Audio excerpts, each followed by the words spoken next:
गुलाब महाराज निळेकर यांचे 20 मिनिटे कीर्तन होईल आणि टायमामध्ये कीर्तन सोडावं आणि बऱ्याच जणांच्या सेवा शिल्लक आहे.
चिंतन समये सेवा पुरीच दे आलो दान मागायास थोर करोनियास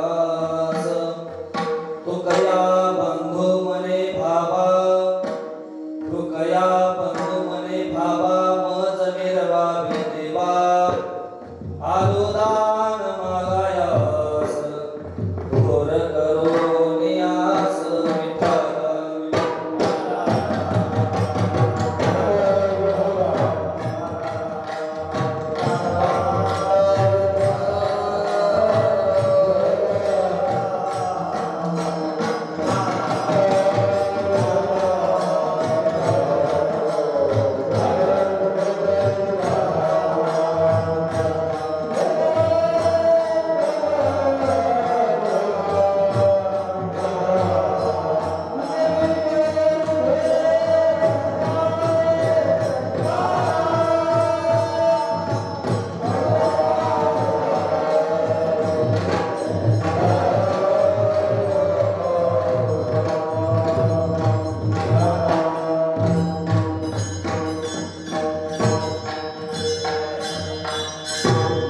योगपीठे तटे भीमरथ्या वरं पुण्डरीकाय दातुं लिङ्गे समागते तिष्ठन्तमानन्दकन्दं परब्रह्मलिङ्गं भजे पांडुरंगं पांडुरंगा गुरु प्रथम नमन दुसरे चरण संतांचे या त्यांच्या कृपाने कथेचा विस्तार बाबाजी सद्गुरु दास तुका कलावज्ञ जीवोधरार्थावतारम् कलाकांकते ज्योतिकामोधिवक्त्रम् खलानिशवादापनोदारदक्षम् समाधिस्थमूर्तिं भजे ज्ञानदेवम् अलङ्कापुरे रम्यसिंहासनस्थम् पदाम्भोज तेजस्फुरदिक्प्रदेशम् विहेन्द्रादिदेवे सदा स्तूयमानम् समाधिस्थमूर्तिं भजे ज्ञानदेवम् श्री संताचे माथाचे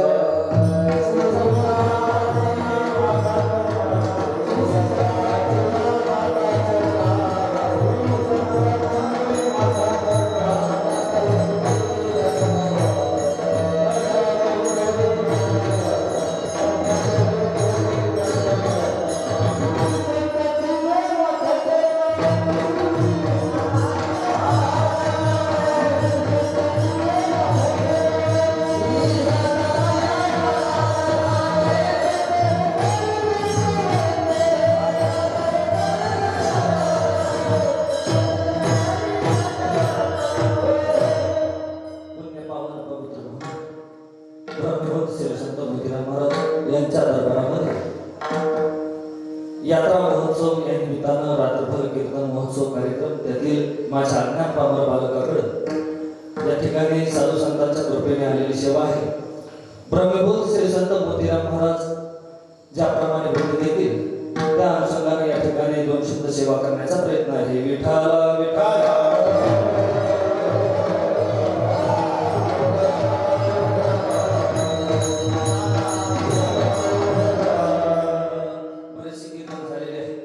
ज्येष्ठ मंडळींची कीर्तन या ठिकाणी राहिलेली आहेत. तर ज्येष्ठ श्रेष्ठ मंडळींची सुद्धा कीर्तन झालेली आहे. साधू संतांच्या कृपेने आलेला सेवेचा योग आहे. हा दरबार म्हणजे साधा दरबार नाही, साधू संतांचा दरबार आहे. या ठिकाणी जर समाधीवर एखादा नतमस्तक झाला असेल, अंतःकरणामध्ये जी काही मनोकामना असेल ती पूर्ण झाल्याशिवाय राहणार नाही, असे सद्गुरू श्री संत मोतीराम महाराज आहेत. विठ्ठल विठ्ठल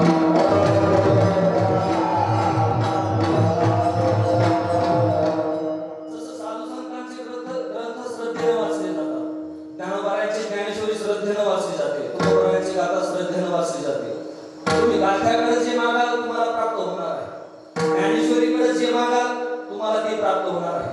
तसेच मोतीराम महाराज आहे, समाधी समोर जाऊन नतमस्तक व्हा आणि तुमच्या अंतःकरणातील जी काही मनोकामना असेल ती मागा, तुमची ती पूर्ण झाल्याशिवाय राहणार नाही. विठ्ठल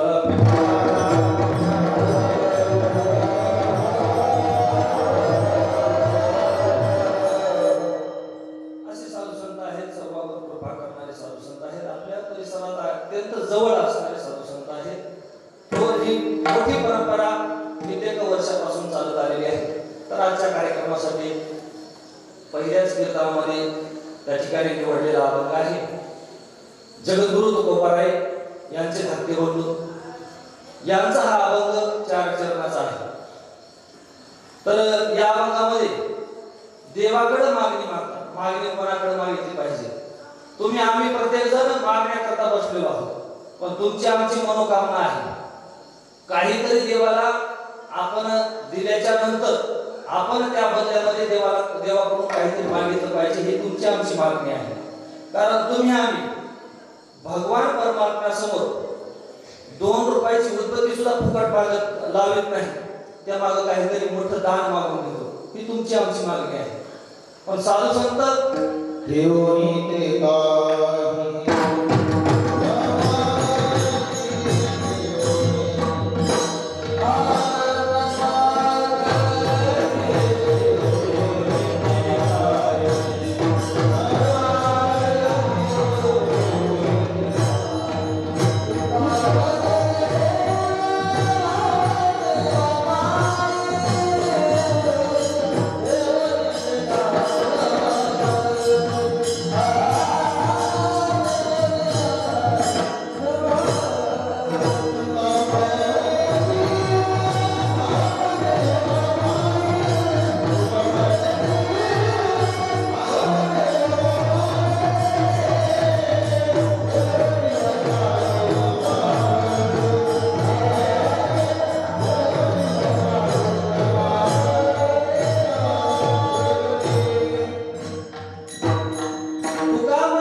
प्रेम नाही, हे तुमच्या आमच्या संबंधानं मिळालेले नाते होते आहे. हे काहीतरी इकडून लाभ प्राप्त व्हावा, तिकडून लाभ प्राप्त व्हावा याकरता हे मिळालेले नाते संबंध आहेत. याच्या पाठीमागे प्रेम नाही. संसारामध्ये कोणीच मनावर प्रेम करत नाही. एक राजा होता. राजाला एका साधून अमर होण्याचा आंबा दिला. आंबा दिल्याच्या नंतर तर राजाला वाटलं हा अमर होण्याचा आंबा मी जर खावा तर माझी पत्नी आहे राणी, मी तिच्यावर अत्यंत जीवापाड प्रेम करतो. मग मी जर अमर झालो आणि ती जर जिवंत राहिली तर मग कसं होईल? मी जर अमर झालो आणि ती मेली तर कसं होईल? म्हणून त्या राजाने काय केलं, अमर होण्याचा आंबा स्वतः न खाता त्या राणीला दिला. आता त्या राणी राजावर प्रेम करत नव्हती. त्या राणीने तो आंबा घेतला, घोड्याचा खरारा करणारा जो सेवक होता त्याच दरबारामध्ये अमर होण्याचा आंबा त्याला दिला. तो घोड्याचा खरारा करणारा तो राणीवर प्रेम करत नव्हता, त्याचं एका दासीवर प्रेम होतं. त्यानं तो अमर होण्याचा आंबा हातामध्ये घेतला आणि दासीला दिला. ही एकमेकावर किती प्रेम करतात पहा. जो अमर होण्याचा आंबा आहे स्वतः न खाता, जीव किती प्रिय आहे माणसाला. सर्वात आवडीचा विषय म्हणजे काय आहे? जीव आहे. सर्वात एकदम जवळचा. मग मायबाप आवडत नाही, पती पत्नी नाही, कोणी दुसरं कोणीच नाते होते आवडत नाही. सर्वात प्रिय काय आहे? स्वतःचा प्राण. पण अमर होण्याचा आंबा त्या दासीला दिला. त्या शिवकाला दासीला वाटलं या राजवाड्यामध्ये मी सारखी नोकरी करते, भांडे घासते, मी जर अमर झाली तर आयुष्यभर काय करू, जगून मला तरी काय करायचं? भांडेच घासायचे म्हणतात. त्यापेक्षा हा जो आंबा आहे राजाने खाला तर काय व्हावं? तोच आंबा तिने घेतला आणि राजाकडे आणून दिला. आणून दिल्याच्या नंतर लक्षात आलं काय आपल्या दरबारामध्ये साधू आले. साधूला हा अमर होण्याचा आंबा माझ्या स्वाधीन केला होता. मी तो माझ्या पत्नीला म्हणजे राणीला दिला होता. हा या दासीकडे आला कसा? त्यावेळेस दरबारामध्ये राणीला बोलावून घेतलं. राणीला विचारलं की अमर होण्याचा आंबा मी तुला दिला होता की माझ्याकडे कसा आला? त्यावेळेस राणीला खरं खरं सांगितलं. सांगितल्याच्या नंतर पुन्हा त्या सेवकाला बोलावून घेतलं. त्या सेवकाला सुद्धा विचारलं हे अमर होण्याचा आंबा तुला जर राणीने दिला होता तू का खाला नाहीस? त्यानं सुद्धा सांगितलं मी राणीवर प्रेम करत नव्हतो, मी त्या दासीवर प्रेम करत होतो. सर्वजण समोर उभे आहेत.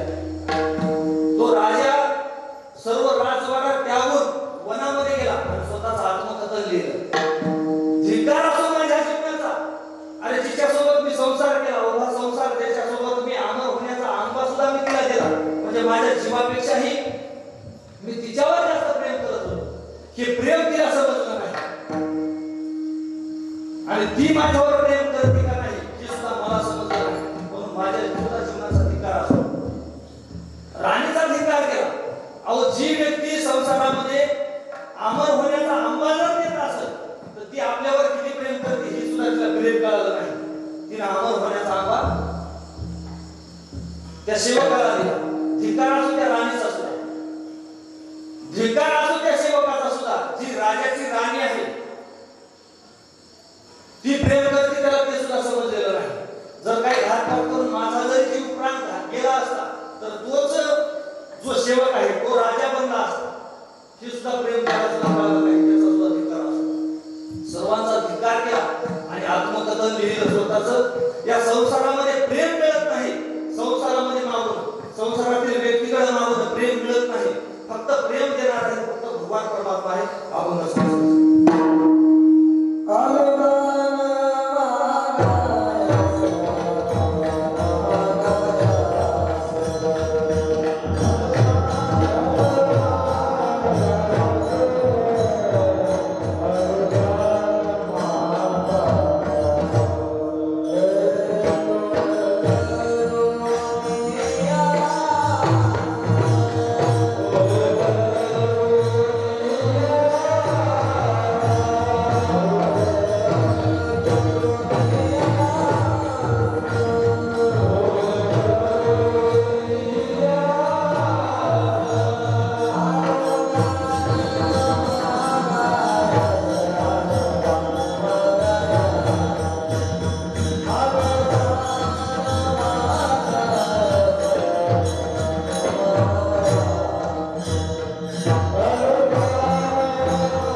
कुणाचं कल्याण आहे. आलिंगने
म्हाताऱ्यांना राहण्याकरता खोल्या नाही, कोणीच बांधून ठेवत नाही. ज्याच्या त्याला भेटून ज्याच्या त्याला सगळं काही व्यवस्थित आहे.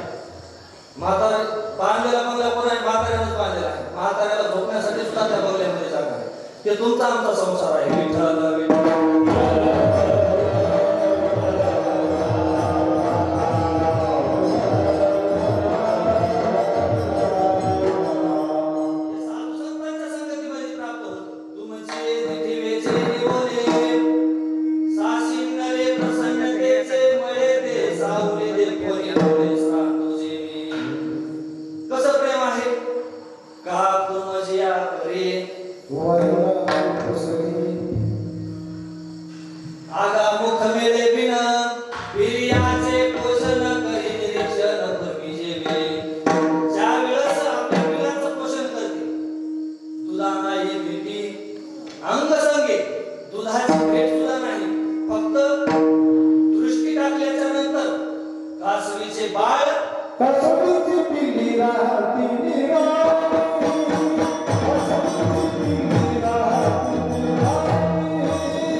सजीव असो निर्जीव असो अथवा कोणीही असो, कसाही असो किंवा कसाही असो, त्याचा उद्धार